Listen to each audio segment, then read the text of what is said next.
2025 কোন জাতকদের ক্ষেত্রে শুভ? মানে হাতের মাধ্যমে কি আপনারা পাস্ট দেখতে পান না ফিউচার দেখতে পান? এই তিনটি রেখা কন্টিনিউ মানে জন্মের থেকে এটা মৃত্যু অবধি থাকবেই। পুরুষদের ক্ষেত্রে তাদের টোটাল ভাগ্য বিচার হয় ডান হাত থেকে, আর তারই ওয়াইফের পার্টটা নাকি বিচার হয় লেফট হ্যান্ড থেকে। এটা আর কি সত্যি? কোনো মানুষ ধরে রাখুন প্রত্যেকদিন সময় করে বজরংবলী পাঠ করতে পারছে না, কিন্তু সে শনির প্রকোপ থেকে বাঁচতে চাইছে, তো তার ক্ষেত্রে কোনো টোটকা আছে? হঠাৎ করে কোনো মানুষ ধরে রাখুন টাকার ক্রাইসিসে ভুগছে, তার কিছু টোটকা? কিন্তু বলে দেয়নি আমাকে 11 বার ডাকলে আমি শুনবো, 9 বারে শুনবো না বা 22 বারে শুনবো না। না, তাহলে এটা হয়ে আসছে কেন? নমস্কার বন্ধুরা, আজকে আমরা আমাদের সাথে পেয়ে গেছি প্রখ্যাত অ্যাস্ট্রোলজার শুভাশিস কুমার রয় স্যারকে। নমস্কার। নমস্কার। আচ্ছা, আমরা তো একদম 2025-এর প্রথম দিকে বসে আছি, তো প্রথমেই জানতে ইচ্ছা করছে যে 2025 কোন জাতকদের ক্ষেত্রে শুভ?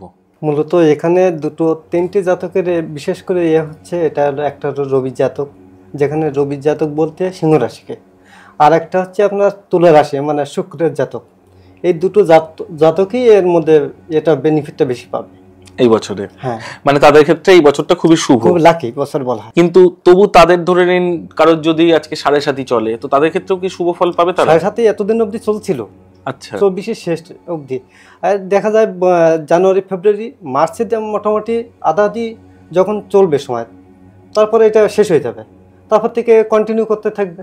আচ্ছা, এই যে প্রত্যেকটা জাতককে এই যে এক একটা রাশি বা লগ্ন হিসেবে যে আমরা ভাগ করি, তার মধ্যে সিংহ বলি, কন্যা বলি, তুলা বলি, বৃশ্চিক বলি, বৃষ বলি, এই যে প্রত্যেকটা স্পেসিফিক মানে আইকন আছে প্রত্যেকটা মানুষের ক্ষেত্রে, তো তাদের অনুযায়ী কি চরিত্রও কি সেই মানুষের গঠন হয়? হ্যাঁ, চরিত্র মানে যে সিংহ হবে সে কি অ্যাগ্রেসিভ হবে একটু, যে মিন হবে সে কি একটু নরম প্রকৃতির, এরকম কি সত্যি হয়? এটা সত্যি হয়, কিন্তু বিষয়টা দেখা যাচ্ছে এখানে 27টি নক্ষত্রের বেসিসে আমাদের প্রত্যেকের যার অংশে যেটা বেশি প্রভাব পড়বে সেইটার উপরে তার একটু ডিপেন্ড করে।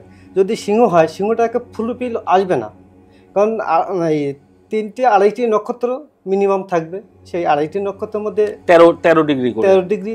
এবার যার যেটা বেশি পরিমাণে আসবে সেই প্রভাবটা তার বেশি কাজ করবে। আচ্ছা আচ্ছা, যে মানুষের ধরে রাখুন জন্ম সময় বা জন্মতিথি জানে না, তাদের কি পামিস্ট্রি থেকে তাদের চরিত্রায়ন করা সম্ভব? পামিস্ট থেকে আমরা ভাগ্য বিচারটা করে থাকি, এবং দেখা যায় যে প্রভাবটা মানুষের সবসময় চলতে থাকে হাতে, সেইটা রেগুলারলি চলে আসে। আচ্ছা, এইটা হলো মেন একটা ভালো সুবিধা। মানে হাতের মাধ্যমে কি আপনারা পাস্ট দেখতে পান না ফিউচার দেখতে পান? আমরা দুইটাই মানে বিচার করে থাকি, পাস্ট এবং ফিউচার দুইটাই। আচ্ছা, সব রেখাই কি থাকে নাকি সেই কাজটা হয়ে যাওয়ার পর সেই রেখা আবার ভ্যানিশও হয়ে যায়? না, মিনিমাম যে রেখাগুলো সমস্যাপূর্ণ সে রেখাগুলো ঠিক 6 মাস আগে থেকে মানে হাতে তার স্পষ্ট একটা সিম্বল এসে যাবে, এটা ইন্ডিকেশন চলে আসে। ইন্ডিকেশন মানে আপনার কথায় প্রত্যেক 6 মাস অন্তর হাতের রেখা বদলায়। কিন্তু 3টি রেখা কোনো সময় পাল্টাবে না, পরিবর্তন হবে না। সেটা হলো আমাদের আয়ু রেখা, মাতৃরেখা এবং হৃদয় রেখা। এই 3টি রেখা কন্টিনিউ মানে জন্মের থেকে এটা মৃত্যু অবধি থাকবেই। আচ্ছা আচ্ছা, মানুষের কর্মফলও কি মানুষের ডেস্টিনি বদলাতে পারে, ভাগ্য বদলায়? কর্মফল তো অবশ্যই বদলাবে। কর্ম এবং ভাগ্য যদি দুইটাই যদি মানুষকে না সাপোর্ট করে, তাহলে মানুষ কখনো ভাগ্য বা একটা কাজে সফলতা আসবে না।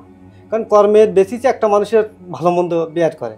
একটা মানুষ মনে করেন যে খুব ভালো একটা সময় জন্মগ্রহণ করলো, বাবা মা বলে যে না এই ছেলে আমার মুখ উজ্জ্বল করবে, দেখতে ঠিক একটা সময় মিডিল এজে যখন শনির প্রভাব যার পড়বে, তখনই দেখা গেলো সেই ছেলেটা একটু দুশ্চরিত্র হয়ে গেল, তার ভালো প্রভাবটা আস্তে আস্তে বিনষ্ট হতে থাকলো।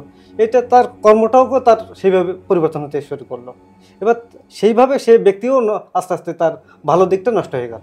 আচ্ছা, এই যে কোনো মানুষ যে হঠাৎ করে কোনো প্রবলেমে জড়িয়ে পড়বে কিনা বা খারাপ পথে যাবে কিনা, এটা কি আপনারা অ্যাস্ট্রোলজিকে আগে থেকে দেখতে পান? হ্যাঁ, আমরা মিনিমাম 3 মাস আগে থেকে এটা আস্তে আস্তে উঠে আসে। এই ইন্ডিকেশনটা চলে আসে হাতে। হ্যাঁ। এরকম কাউকে দেখেছেন যে হাতের মধ্যে তার মৃত্যু যোগ দেখা যাচ্ছে? মৃত্যু যোগ বলতে আমরা যেটা বুঝি, আমি যে বিচারটা করে থাকি, আয়ুরিকার উপরে যখনই রাহুরিকা ওঠে এবং ওই বয়সটা যে সময়টা আসবে সে সময়টা উল্লেখ করে আমরা ওই বিষয় বলি যে তোমার 40 বছর, কারো 25 বছর, কারো 30 বছর, এরকম একটা ইন্ডিকেট করে থাকি। তো সেই সময় একটা ফাড়া আসে, ফাড়াটা উল্লেখ করা হয়। এই ফাড়াটা মানুষের শারীরিক দিক দিয়ে যে কোনো একটা প্রভাব সে আসবেই, এটা হলো অবধারিত। আচ্ছা, এতটা স্পেসিফিক ভাবে বলে দেওয়া সম্ভব? হ্যাঁ। আচ্ছা, জন্ম মৃত্যু বিয়ে বলে বিধাতা নিয়ে এটা বলা সম্ভব নয় কেউ, এটাও কি হাতে প্রকোপ পান? হাতের যে প্রভাবটা আসে সেটা হলো আমরা যে দেখি যে যে ভাগ্যরেখাটা, রবি রেখা এবং যে রেখাগুলো সবসময় আসে মানুষের হাতে, তা দেখা গেলো যে একটা সময় একটা মানুষ প্রথম জীবনে খুব কষ্ট তার জীবন কাটলো। এবার দেখলো জীবন কাটতে কাটতে সে একটা দেখলো যে ঠিক 25-30 হলো, আবার তার লাইফটা একদম চেঞ্জ হয়ে গেল। সে কর্মের মাধ্যম দিয়ে সে তার রবি রেখা যখনই উঠবে মানুষের কর্মজীবন শুরু করবে। আর রবি রেখা যতক্ষণ না সেই মানুষটার কমপ্লিটলি আসবে না, ততক্ষণ সেই স্ট্রাগল লাইফ তার জীবনে চলতেই থাকবে। তার মানে আপনার কথায় তো কোনো মানুষের 6 মাসের পরে কি ঘটবে সেটা তো বলা সম্ভব নয়। হ্যাঁ, করে বলবেন, কারণ হাতে তো রেখা বলছেন যে 3 মাস থেকে 6 মাসের মধ্যেই প্রকট হয়। হ্যাঁ, এবার দেখা যায় যে তার কিছু একটা সিম্বল তো সে রেখে যাবে। আচ্ছা, সে আংশিক হোক বা অস্পষ্ট হোক, কিছু একটা সে সিম্বল রাখবেই। কারণ আপনি চলে যাবেন, পথ ধরে চলতে গেলে পায়ের একটা ছোপ কিন্তু আপনার রাস্তায় থেকে যাবে। সেরকমই কোনো খারাপ রেখা যদি আসে বা সে যদি চলে যায়, ওইরকম তার একটা সিম্বল থাকবেই।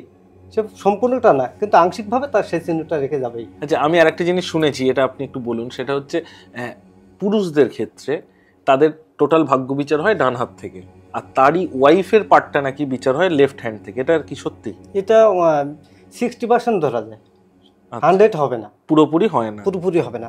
কেন হবে না সেটা দেখেন। আমরা দুটো ফ্যামিলি থেকে আমরা এসেছি। আমি আমার ফ্যামিলি হয়তো খুব রিচ ফ্যামিলি, আর যে মেয়েটাকে বিয়ে করলাম সেটা পুয়ার ফ্যামিলি। এবার যখনই আমাদের বিবাহবন্ধন আবদ্ধ হবে, তার পূর্বে কিন্তু সে কিন্তু গরিব ফ্যামিলি থেকে উঠে এসছে। তার একটা কি শুভ দৃষ্টি আছে, সে শুভ দৃষ্টির কারণে সে কিন্তু রিচ ফ্যামিলিতে তার বিয়ে হচ্ছে। এবার ছেলেটার কর্ম খারাপ আছে, এই কারণে কিন্তু সে বলে পুয়ার ফ্যামিলিতে তার সম্পর্ক তৈরি হচ্ছে। এবার যখনই তার গরিবটা, সে গরিবই থাকছে, এবার রিচ ফ্যামিলি তার আন্ডারস্ট্যান্ডিংটা যখনই হচ্ছে, তার সেইটাই তার ফুলফিলটা আসবেই না। আচ্ছা, এই বিয়ের প্রসঙ্গে যখন এলাম, একটু আলোচনা করে নিই। এই যে কুষ্টি বিচার বা কুষ্টি ম্যাচ করা, এটা কি করা দরকার? কুষ্টি ম্যাচ করা অবশ্যই দরকার। এটা মেলে মানে সব কিছু ক্ষেত্রে মেলবে না। কেন মেলবে না তারও একটা কারণ আছে। দেখেন, আমরা কি করে মেলবো? আমাদের 3-4টি সাইডে আমরা সবসময় দেখি। কারো হসপিটালে জন্ম হলো, সে সময়টা ঠিক বলতে পারবে না। কারো বাড়িতে যখনই একটা বাচ্চা জন্ম হয়, তখন তার ফ্যামিলি কিন্তু ঠিক সময়টা মেনটেন করতে পারে না। আংশিকভাবে অনুমান সাপেক্ষে একটা কথা বলে থাকি যে ঠিক 5টা বা 3:45 এরকম একটা প্রপার টাইমটা কেউ বলতে পারে না, তাই তো? হ্যাঁ, যখনই প্রপার টাইমটা যখন না আসবে, তখন কিন্তু সঠিক বিচারটা আপনার কখনো আসবে না। আচ্ছা, আর একটা জিনিস শুনেছি, হোরারি, মানে হোরারি দিয়েও কি ইনস্ট্যান্ট সবকিছু বলে দেওয়া সম্ভব, সেই যদি তার সঠিক সময় না জানে জন্মের? সেটাই বললাম না, ওটা সম্পূর্ণভাবে আসবে না। আমরা আংশিক ধারণাটা আমরা সবসময় জানি বাদ দিতে হবে। 75% আশা করা যায়, কিন্তু আর 25% কোনো 100-এর যে কথাটা আমরা সবসময় বলি। দেখবেন, আমি বললাম যে ঠিক একটা ব্যক্তি 25 বছর বিয়ে হবে, সেক্ষেত্রে দেখা যায় 25 বছর বাদে 26 বছর 3 মাসে যে বিয়ে হলো। তাহলে আমি তো বললাম, আমি জ্যোতিষী, আমার কাছে আসলো একজন কাস্টমার, আমি বললাম হবে, কিন্তু এই যে 1 বছর 3 মাস যে ওভার হলো,